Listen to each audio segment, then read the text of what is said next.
Stopnya dari mula buah lebih kurang ada 3 tahun. 3 tahun. Ini apa tarikh penuh ya? Tarikh itu tak ingat lah sebab kita pun baru daftar dalam lebih kurang setahun. Daftar lebih kurang setahun patut. Kerja buat kerja dalam lebih kurang 3 tahun tu. 3 tahun lah. Masuk tahun baru ni enggak, mana 3 tahun lebih. 3 tahun lebih lah. Memang masih ramai yang meminati bidang pertukangan besi. Walaupun hal berkenaan agak sukar dilakukan berdasarkan faktor-faktor tertentu.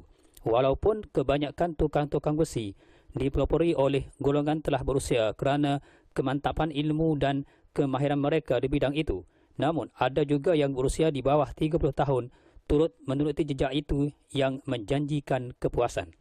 Ini menggambarkan tukang-tukang besi kita sanggup melihat dan mengharungi kepayahan bidang berkenaan semata-mata minat ataupun kerana dorongan tertentu dari keluarga yang memaksanya memikul tanggungjawab itu dengan sebaik mungkin. Salah seorang yang dimaksudkan ialah Salamuddin Muhammad atau dikenali Din dari kampung Perul, Tuuban, Pasir Mas, Kelantan. Katanya beliau mengusahakan pertukangan besi ini sejak lebih 3 tahun lalu. Beliau daftarkan bidang ini selepas itu, iaitu kira-kira lebih setahun lalu. Katanya ketika ditemui wartawan Suria TV di kediamannya yang dijadikan sebagai bengkel pertukang besi. Katanya di antara peralatan yang dibuatnya seperti pagar, penyedai kain, penyangkut baju, signboard, label. Setakat ini lazimnya ramai yang datang membuat tempahan di kediamannya. Dalam masa 5 tahun ini, lebih 500 orang pernah datang semata-mata untuk membuat tempahan berdasarkan kehendak masing-masing.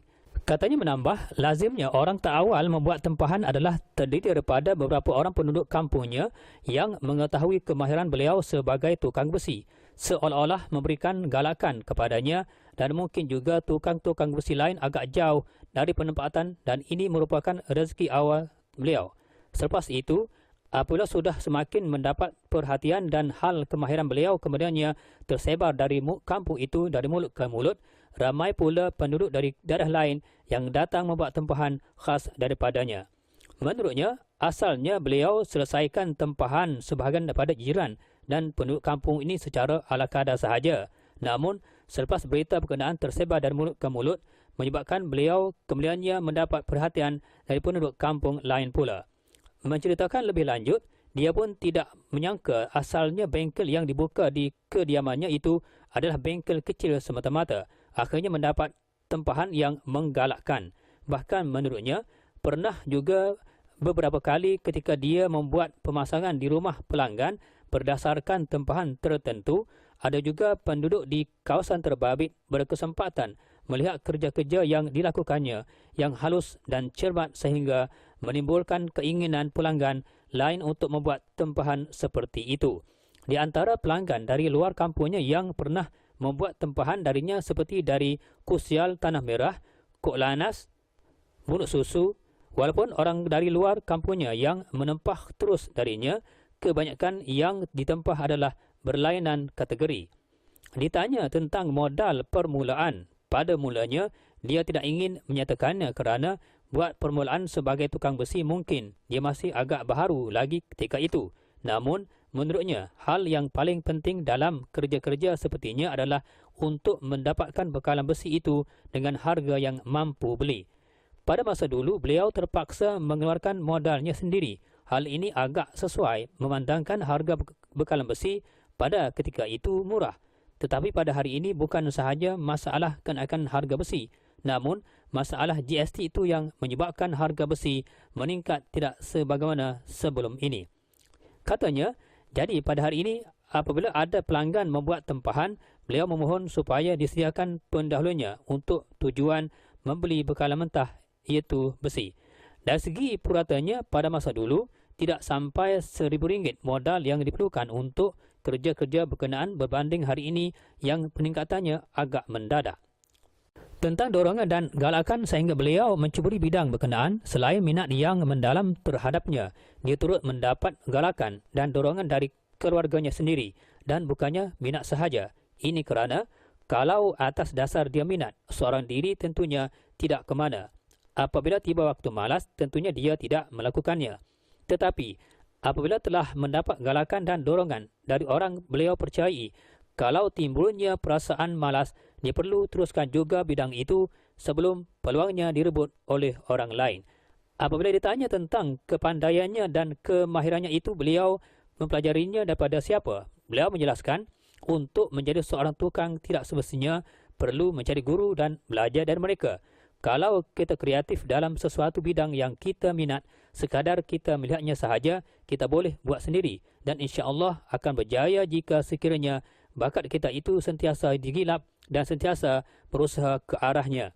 Katanya, bagi beliau, seseorang manusia itu mempunyai dua kategori, iaitu perlu mencari guru dan belajar ilmu dan belajar berhubung tentangnya untuk lebih mematangkan kemahiran, dan ada juga melalui bakat yang Allah anugerahkan kepada seseorang tukang itu sejak azali, yang hanya perlu melihat cara membuatnya saja pun sudah memadai. Bagi beliau sendiri, selain minat dengan pertukangan besi, dia juga melihat bagaimana tukang-tukang yang mahir menyiapkan kerja-kerja seumpama itu dengan baik dan sempurna.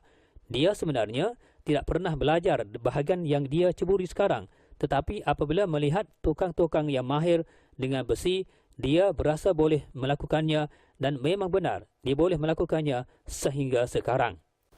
Menurut Salamuddin lagi, sepanjang beliau berkecimpung di bidang pertukangan besi itu, dia memperoleh berbagai pengalaman kerana setiap pelanggan tidak sama dengan pelanggan yang lain dari berbagai kategori tertentu. Ada segelintir pelanggan yang dikatakan agak cerewet, yang mendakwa hasil kerja beliau tidak memuaskan hati, dan ada sebaliknya pula yang mendakwa hasil kerja beliau adalah yang terbaik dan sempurna berbanding dengan tukang-tukang besi yang pernah dilihat. Ada pula yang menyatakan hasil kerja beliau lebih menarik dan bernilai seni dari tukang-tukang besi yang lain.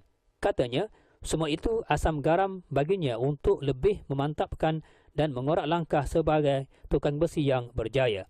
Berhubung dengan harga tempahan pula, dia meletakkan harga atas barangan yang ingin dibuatnya atau barangan yang ditempah.